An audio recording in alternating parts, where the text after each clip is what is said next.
Zdravo dragi moji, dobrodošli na kanal. Ovo je jedna super ideja za jako brzi ručak. Ako volite kremastu pastu, mislim da ćete se receptom oduševiti. Za početak sam uzela pola karfiola, odnosno jedan jako mali cvet karfiola, pa ću sada uzmem i da iseckam na dosta sitno. Zatim ovdje imam i brokoli, pa ću također i brokoli da iseckam kao što vidite na veoma sitno. I dodajem u šerpu u kojoj sam sipala sigurno jedno 3,5 do 4 litre vode. I sada odnesite da prokuvam.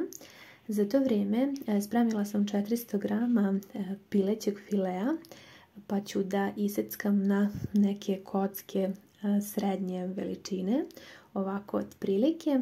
I sada uzmite jednu posudu pa stavite piletinu unutra, a zatim dodajem 2 kašike ulja, potom i 2 kašike, ovo je začin za piletinu, vi možete koristiti i slatku mlevenu papriku. Dodajem malo bibera i malo ljute paprike po ukusu, pa ćemo sada sve da sjedinimo ovu piletinu da lepo primi ove ukuse i ove fine začine. Spremila sam jedan veći tiganj u koji dodajem krišku margarina ili putera, možete i ulje. Zagrejte pa dodajem kremu od belog luka. Prvi put sam je pronašla u mađarskoj prodavnici ovdje u Novom Sadu. Ako nemate, onda možete samo jedan čen belog luka sitno da iseckate i blago da propržite. A potom dodajte i ovo meso koje smo spremili. I sada ću ovu posudu da sipam vrlo malo vode, oko 100 ml, i da pospem preko mesa. Vatra je dosta jaka, nešto ispod najjače. Dobro sve promešajte, pa uzmite poklopac, poklopite i ostavite da se meso dinsta. Za to vrijeme spremila sam pene, 400 grama testenine i sada je već povrće prokuvalo. Sipat ću vrlo malo prstohvat soli, pa u ključalu vodu zajedno sa povrćem dodajem i pastu koju ću da barim al dente. Sad ćemo da proverimo naše meso, otprilike mu je potrebno nekih 20 minuta, kada upije svu vodu bit će gotovo. Pasta je spremna kroz 11 minuta i nama preostaje samo da spremimo još ovaj fini umak.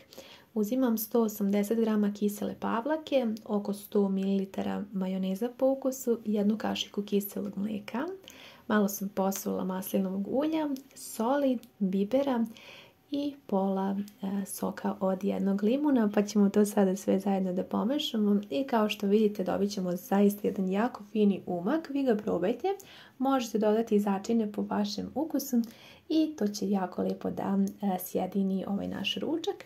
Meso, kažem, je kroz 20 minuta spremno, piletini ne treba mnogo, zaista je mekana i kada je pokupila svu tečnost, onda je i gotova.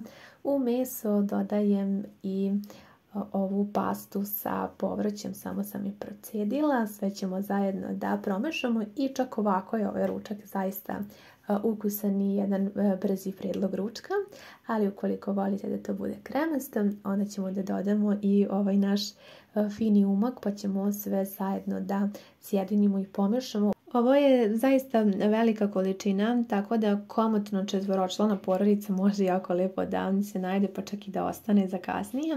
Ako vam je ovo puno, vi samo prepolovite sastojke.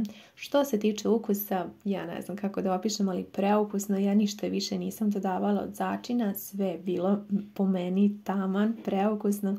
I ako ste ljubitelji kremaste paste, mislim da će vam se ovo jako dopasti, zato što je pre svega veoma jednostavno i mislim da mogu da spreme i mlađi. Pišite mi vaše utiske, da li biste isprobali. Hvala vam mnogo na gledanju i ljubim vas sve puno.